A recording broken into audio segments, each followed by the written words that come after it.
bit about the famine and the genocide in Ireland, when it was, what it was. I know you have a document or a map here. Yeah. Well, first of all, I'd like to say that many of the Irish in Chicago, in this part of the States, came over here during that time, and they're descendants of people who came over in those terrible years. They're survivors of a genocide. There were 3 genocides in Ireland. There was one under Elizabeth I, in which half the population was wiped out. And that was the illegitimate daughter of Henry VIII? Correct.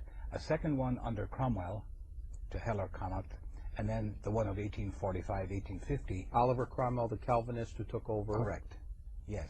The so-called Republican. By the way, when Mary and I say Republican, we really mean that with a small R. Small R. Not Democrat, not Republican. That's right. But and then the last one was the so-called Potato Famine. But some years ago, 1983, while in the course of doing my grandfather's biography, who I'm sad to say was in the British Army, in the Public Record Office of the British government, of the British state, in Kew Gardens, London, their National Archives, I found out that the regiment that he served in, when he was 7, 8, 9, and 10 years of age in County Tipperary, it was starving South County Galway. It had been sent in to Ireland, to South County Galway, to remove all the food from South County Galway to the port of Galway for export. There was an abundant foods of all kinds in Ireland, and it was. Now, when you say types of wheat, oats, barley, rye, poultry, beef, mutton, the whole range, vegetable, everything. It was abundant in its food. So I found out that... So there was no shortage of food from natural disaster, correct. Some kind of lack of rainfall, or economic conditions even? One of 15 crops failed. The potato crop failed. It failed throughout Europe. But there was no famine anywhere.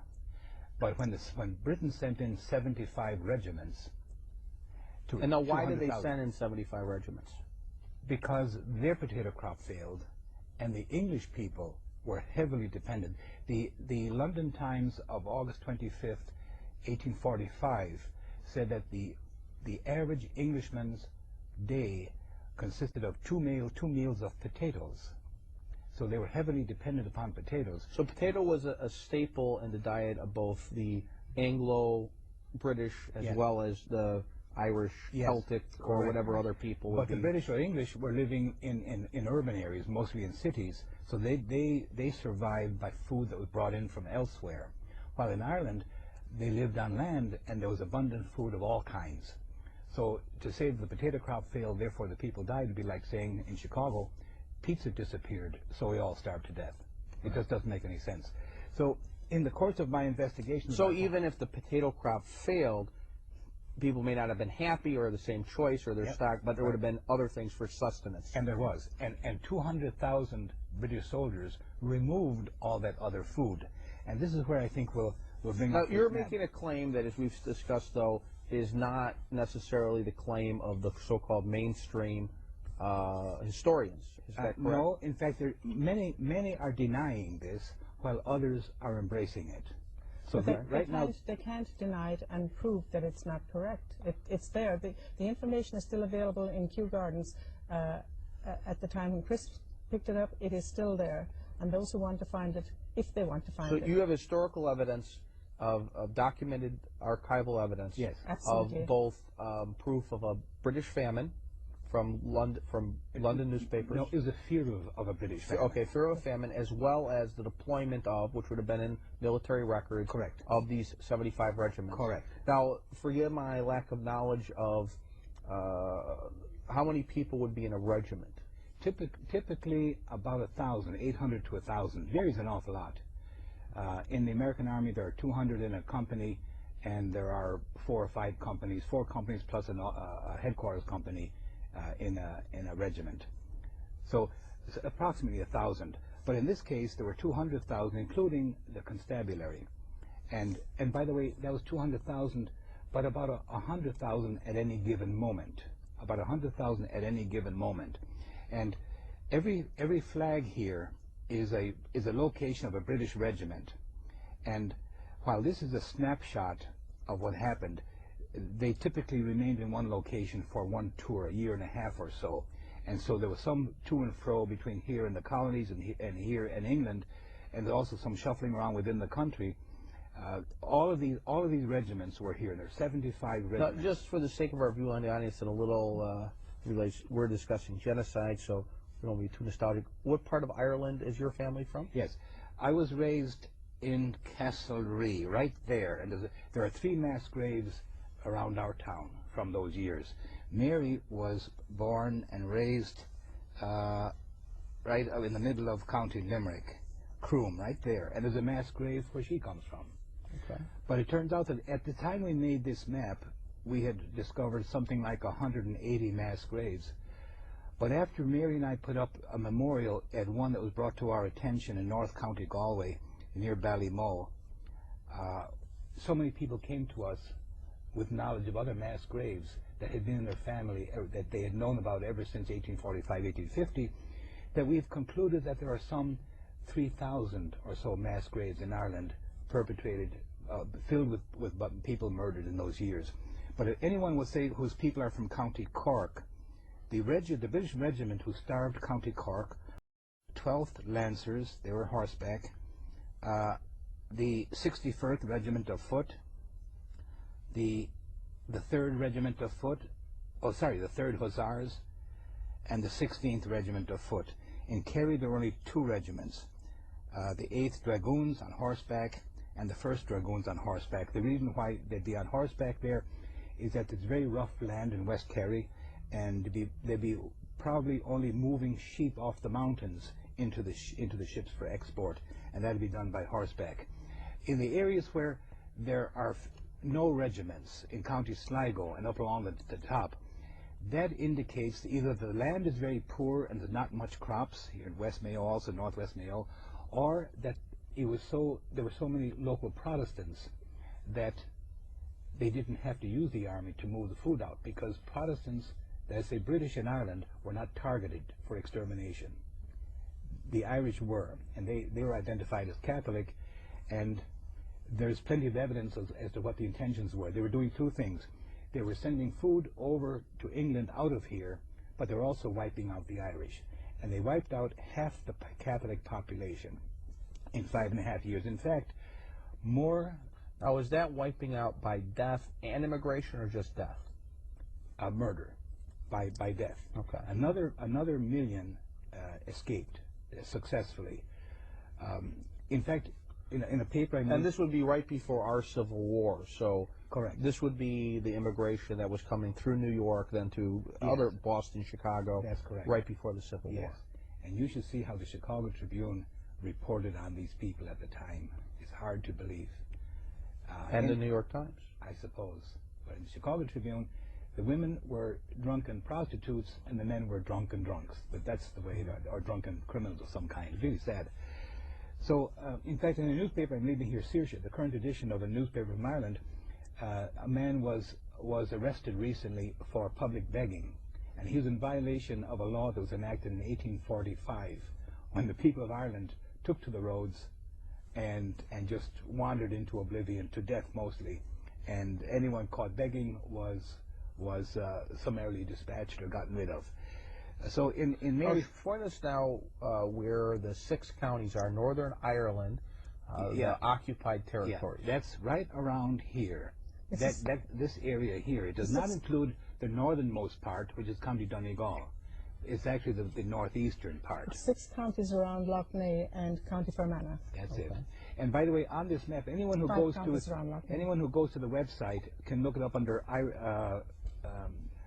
irishholocaust.org. And if they irishholocaust.org. Yes, because on the screen we still have terrorismireland.org, which is a good website. Yeah. But irishholocaust.org. Correct.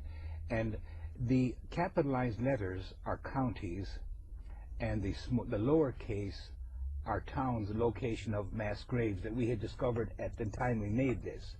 This is a copyrighted map and a copyrighted piece of work. And the little cross here is a mass grave, every one of them. Yeah, every cross is a mass grave, but we only knew about 180 at the time we made this. Now we've learned that there are thousands, probably about 3,000 we believe. So if anyone from County Mayo can know that their people were starved by the 19th Hussars, the 7th Hussars, the 5th Dragoons, and the 30th Regiment of Foot, and the 69th Regiment of Foot. People from Clare were starved by the 7th Regiment of Foot, the 41st Regiment of Foot, and the 73rd Regiment of Foot. Now, as a side note, we want to keep the map up for a little bit. Hundreds of years have already passed where Irish could not hold property, or Irish Catholics could not hold property, where there was forced immigration of British, non-Celtic, or maybe they were Celtic, but Norman, Saxons, peoples by land, and then forced conversions, or also conversion by incentive to Protestantism. So most of the people could not even own land. Correct. Of the Catholic population, well, first of all, when the Normans came in a generation or two, they had become completely Irish. But it was after Elizabeth I and subsequent to that that they remained distinctly apart, and they practiced in Ireland what they later used against the original Americans. They developed the American Indians, the indigenous peoples. Right. So they practiced it here, and they found out what worked and didn't work. They didn't completely wipe out the Irish, so they used even more stringent methods here. But the removal of the food was their main move, and their opinion molders, those who do their columns and those who write for them at the time, 150 years ago, are quite clear as to what the nation was about. This was an attempt to replace the Irish people with English people. 95% of the product of the land, 95% of the land was said to be owned by English people. They claimed it, even though they never bought it. They said it was theirs, and therefore the produce of all work done on that land was claimed by those who claimed ownership of it. And that was the legal rationale for removing all the food. The food did not belong in their minds to the people who grew it. It belonged to whoever said he owned the land. And when in County Offaly here, when they started to develop a system of poorhouses, they decided they would have to make the local landlords pay for it. They found out that there were only 8 men owned all the land of County Offaly, and all 8 were Englishmen living in England. And it was the same throughout the country. The owners, the so-called owners of all this land, were almost all Englishmen living in England at the time.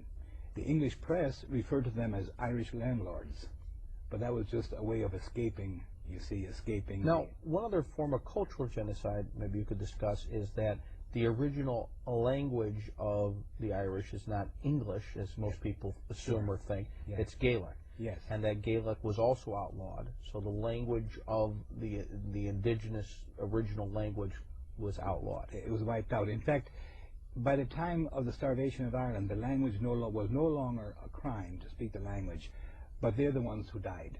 That half of the population was the Gaelic-speaking population.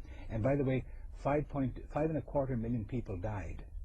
And that's a greater number of Irish who died in 5.5 years than were Jews murdered by the Nazis some 90 years later, according to Jewish historians, those who have credible backgrounds, who claim there was 5.1 million. In fact, that's the highest of 2 figures that is generally accepted. So it's been an unbelievable history. So this is now being used in City College of Chicago, because a couple of professors have contacted me and have asked to use it. And it's being used in a number of universities across the country. Can you think, Mary? Seton Hall down east.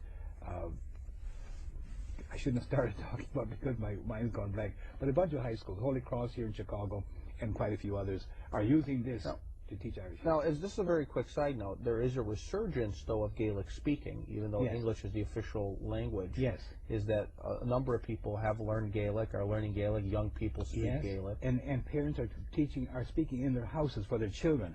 So that the Gaeltacht, the Gaelic-speaking part of Ireland, West Donegal, West Mayo and West Galway, West Kerry, and a little spot here in Waterford, used to be called the Gaeltacht, and the English has crept in there now also. But now, well-educated people in Dublin and the cities are using Gaelic in their homes. I hope it continues.